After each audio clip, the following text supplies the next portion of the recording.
madaxweynaha jamhuuriyadda federaalk Soomaaliya mudane xasan sheekh maxamuud oo markii hore xafiiskiisa ku qaabilay wafdigan ka socday dowladda Australia oo uu hogaaminayay safiirka cusub ee ay dowladdaasi u soo magacowday Soomaaliya Master Jeff Toth kulanka qaabilaadda ah waxaa sidoo kale goobjoog ka ahayd ra'iisul wasaare ku-xigeen ahna wasiirka arrimaha dibadda iyo xiriirka caalamiga Soomaaliya Foosiyo Yuusuf Xaaji Aadan iyo xoghayaha koowaad ee safaaradda Soomaaliya ee dalka Kenya Cali Maxamed Sheekh Cali Bagadi qaabilaadda kadib ayuu madaxweyne xasan sheekh maxamuud Ambassador Jeff Toth ka gadoomay warqadihiisa aqoonsiga ee safiirnimo kulanka ka dhacay xafiiska madaxweynaha Soomaaliya markii uu soo idlaaday waxa warbaahinta si wadajir ah ula hadlay agaasimaha guud ee wasaaradda arrimaha dibadda Soomaaliya mudane Cabdi Cali Cabdiraxmaan oo sheegay in maanta Soomaaliya gaar ahaan Muqdisho ay ku soo dhaweeyeen safiirka cusub ee dowladda Australia ay u soo magacowday Soomaaliya isagoo tilmaamay in madaxweynaha wasiirka arrimaha dibadda iyo wafdigan ka socday dowladda Australia ay ka shaqeysteen sidii loo xoojin lahaa xiriirka ka dhaxeeya Soomaaliya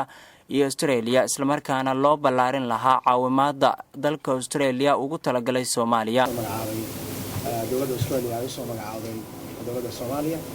oo maantay waraaqdiisa halkan ku dhiibay madaxweynaha jamhuuriyadda federaalka Soomaaliya ambassador oo hadda halkan taagan magaciisa la yiraahdo Jeff Toth sharaf ay noo tahay in dal la mid ah dalka Australia inuu maanta Soomaaliya safaarad ama ambassador u soo magacaabo si ay u xoojiyaan diblomaasiyadda xiriirka u dhaxeeya Soomaaliya iyo Australia arrimo badan ayaa isaga iyo safiirka iyo wasiirka arrimaha dibadda ana barnaamij oo ku-xigeenka iyo madaxweynaha ka wada hadleen oo ay ugu horeeyeen xoojinta cilaaqaadka labada wadan Soomaaliya iyo Australia kaasoo waayihii dambe oo dhanba si aad iyo aad u xoogsanayay haddana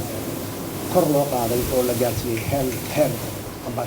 sidoo kale Ambassador Jeff Toth oo isaguna warbaahinta la hadlay ayaa tilmaamay inuu yahay safiirkii ugu horeeyay ee 22 sano kadib Soomaaliya u soo magacowday dowladda Australia waxa uu intaa raaciyay in ay ballaarin doonaan xiriirka kala dhaxeeya Soomaaliya ee hadda la soo cusboonaysiiyay isla markaana waxyaabo badan ay ka caawin doonaan dalkan ay saaxiibada yihiin.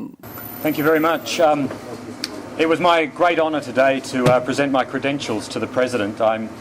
We understand that I'm the first Australian ambassador to present credentials in Mogadishu since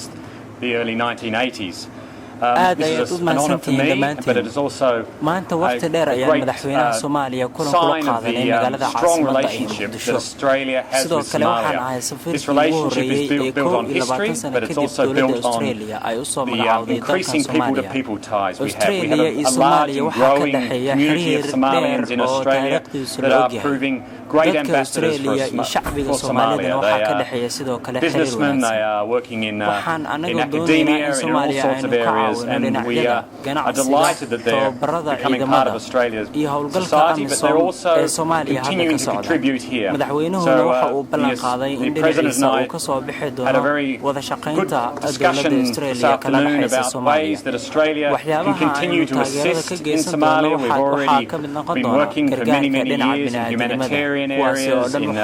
support to AMISOM, to technical training and other areas. But we think that relationship can grow and get stronger, and we can find new and better ways of helping Somalia. dowladda Australia ayaa si toos ah ugu soo biirtay dalalka soo celiyay xiriirka caalamiga ah ee Soomaaliya kala dhaxeeyay waxaana kulankii maanta safiirka looga gadoomiyay warqadihiisa aqoonsiga xaadir ku ahayd wasiirka cusub ee arrimaha dibadda Soomaaliya oo horay u ballan qaaday in isbedel cusub oo horumar leh laga dareemi doono xiriirka caalamiga ee Soomaaliya kala dhaxeeya wadamada caalamka kaasi oo laga maarmaan ah. Faisal Muuse Maxamed, Telefishinka Qaranka Soomaaliya, Muqdisho.